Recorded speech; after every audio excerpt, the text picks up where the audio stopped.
Let's go. নমস্কাৰ বন্ধুসকল স্বাগতম জনাইছো আমাৰ আসাম টেক ইউটিউব চেনেলত। নমস্কাৰ মই আহিছো আপোনালোকৰ মাজত আৰু এখন নতুন ভিডিঅ' লৈ পিনে আজি এই ভিডিঅ'খন মই আপোনালোকক জনাম যে আপোনালোকে কেনেকৈ আপোনাৰ গেলেৰীৰ পৰা হোৱা ডিলিট ফটো আপোনালোকে ৰিকভাৰ কৰিব পাৰিব। সো ফ্ৰেণ্ডসকল আপোনালোকে কেতিয়াবা ভাবিছেনে আপোনাৰ গেলেৰীৰ পৰা ডিলিট হোৱা ফটোজ ভিডিঅ' আপোনালোকে কেতিয়াবা ডিলিট কৰে যে সেই ফটোখিনি আপোনালোকে কেনেকৈ ৰিকভাৰ কৰিব পাৰিব বুলি। আপোনালোকে যেতিয়া পৰা মোবাইল ইউজ কৰি আছে এবছৰ 2 বছৰ লাগিলে যিমানে দিন নহওক আপোনালোকে যিমান তেতিয়া পৰা ফটো আপোনালোকে ডিলিট কৰিছে বা ভিডিঅ' ডিলিট কৰিছে আপোনালোকে সেই ফটো ভিডিঅ'খিনি ৰিকভাৰ কৰিব পাৰিব। সো ফ্ৰেণ্ডসকল মই আজি এই ভিডিঅ'খনত মই আপোনালোকক জনাম যে আপোনালোকে কেনেকৈ গেলেৰী বা ভিডিঅ'ৰ ফটো আপোনালোকে ডিলিট হোৱা ৰিকভাৰ কৰিব পাৰিব। যদি আপোনালোকে এই চেনেলখনত নতুনকৈ আহিছে তেতিয়াহ'লে ছাবস্ক্ৰাইব কৰি দিব, লগতে বেল আইকনখনো প্ৰেছ কৰি দিব যাতে এনেকুৱা টিপ এণ্ড ট্ৰিক ভিডিঅ' আপোনালোকে শিকিব পাৰিব। সো ফ্ৰেণ্ডসকল মই আপোনালোকক লৈ গৈছোঁ মোবাইলৰ স্ক্ৰীনত, আপোনালোকে ষ্টেপ বাই ষ্টেপ চাব যাতে আপোনালোকৰ একো প্ৰব্লেম নহয়।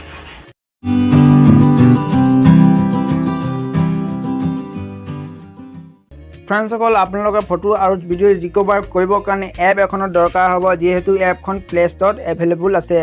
আপোনালোকে ভিডিঅ' ডিছক্ৰিপশ্যনতো লিংক দিয়া আছে, আপোনালোকে তাৰ পৰা গৈ পিনে ইনষ্টল কৰিব পাৰিব। আপোনালোকে কেনেকৈ ইনষ্টল কৰিব মই আপোনাক দেখুৱাই দিম। প্ৰথমতে আপোনালোকে প্লে ষ্ট'ৰ অ'পেন কৰি ল'ব। প্লে ষ্ট'ৰ অ'পেন কৰাৰ পাছত আপোনালোকে চাৰ্চ বেৰটোত চাৰ্চ কৰিব আপোনালোকে ডিগাৰ ফটো ৰিকভাৰী এপ, যিহেতু আপোনালোকে প্ৰথম এপ এখন ওলাই আহিব।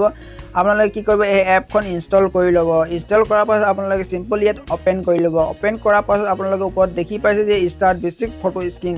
বন্ধুসকল আপোনালোকে ভিডিঅ'খন ষ্টেপ বাই ষ্টেপ চাব যাতে আপোনাৰ একো প্ৰব্লেম নহয়। তো প্ৰথমতে আপোনালোকে কি কৰিব, ইয়াত ক্লিক কৰিব ষ্টাৰ্ট বেছিক ফটো স্ক্ৰীনত আপোনালোকে ক্লিক কৰিব। ক্লিক কৰাৰ পাছত আপোনালোকৰ ফটো ইয়াত ৰিকভাৰ স্ক্ৰীন হ'ব, ষ্টাৰ্ট হ'ব। স্ক্ৰীন হোৱাৰ পাছত আপোনালোকে কি কৰিব, ছেটিং আপোনালোকে তলত দেখি পাইছে, আপোনালোকে ছেটিঙত ক্লিক কৰিব। ছেটিঙত ক্লিক কৰাৰ পাছত আপোনালোকে ইয়াত চাইজ আপোনাৰ ফটো যেনেকুৱা আপোনাৰ কোৱালিটি ফটো চাইজ লাগে আপোনালোকে ইয়াত চাইজ ছিলেক্ট কৰিব পাৰিব।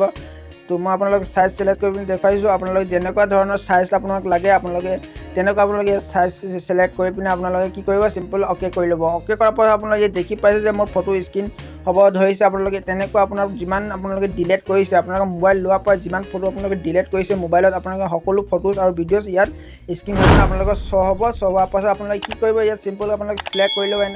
ছিলেক্ট কৰাৰ পাছত আপোনালোকে কি কৰিব, ইয়াত তলত দেখি পাইছে ৰিকভাৰী, আপোনালোকে ইয়াত কি কৰিব, ৰিকভাৰ কৰিব। ৰিকভাৰ কৰাৰ পাছত আপোনালোকে এনেকুৱা ইণ্টাৰফেচ আহিব।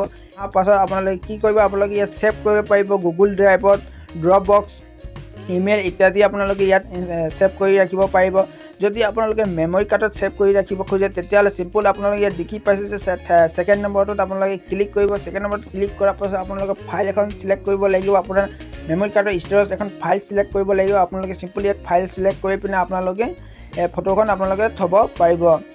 তো মই আপোনালোক দেখুৱাই দিছোঁ ফাইল এখন ছিলেক্ট কৰি পিনে ইয়াতে আপোনালোকে ছেভ কৰি পিনে দেখুৱাই দিব আপোনালোকে তেনেকুৱা আপোনালোকে এখন ফাইল ছিলেক্ট কৰিব পিনে বা আপোনালোকে ফাইল ক্ৰিয়েট কৰি পিনে আপোনালোকে ইয়াত ছেভ কৰি পিনে ৰাখিব পাৰিব। তো বৰ্তমান আপোনালোকে কেনেকৈ কৰিব লাগে, ফাইল ছেভ কৰি পিনে আপোনালোকে কি কৰিব, ইয়াত ছিলেক্ট কৰিব অ'কে ক্লিক কৰাৰ পাছত আপোনালোকে ইয়াত নটিফিকেশ্যন দেখি পাইছে যে ফটো আপোনাৰ ছেভ হৈ গ'ল। আৰু যদি আপোনাৰ এই এপখনৰ প্ৰ' ভাৰ্জন আপোনালোকে ল'ব খোজে তেতিয়াহ'লে আপোনালোকে চিম্পল ইয়াত আপগ্ৰেড টু প্ৰ' কৰি দিব। আপগ্ৰেড টু প্ৰ' কৰাৰ পাছত আপুনি 39 পইচা প্ৰচেছ কৰিব লাগিব, যিহেতু আপোনালোকে ইয়াৰ প্ৰ' ভাৰ্জন পাব। আপোনালোকে যদি এই প্ৰ' ভাৰ্জনখন লয়, চব ফ্ৰেণ্ডসকল আপোনালোকে যদি এই ভিডিঅ'খন ভাল লাগিলে চাই তেতিয়াহ'লে আমাৰ এই চেনেলখন ছাবস্ক্ৰাইব কৰিব, লগতে বেল আইকনখন প্ৰেছ কৰি দিব যাতে এনেকুৱা টিপ এণ্ড ট্ৰিক আপোনালোকে শিকিব পাৰিব। ধন্যবাদ।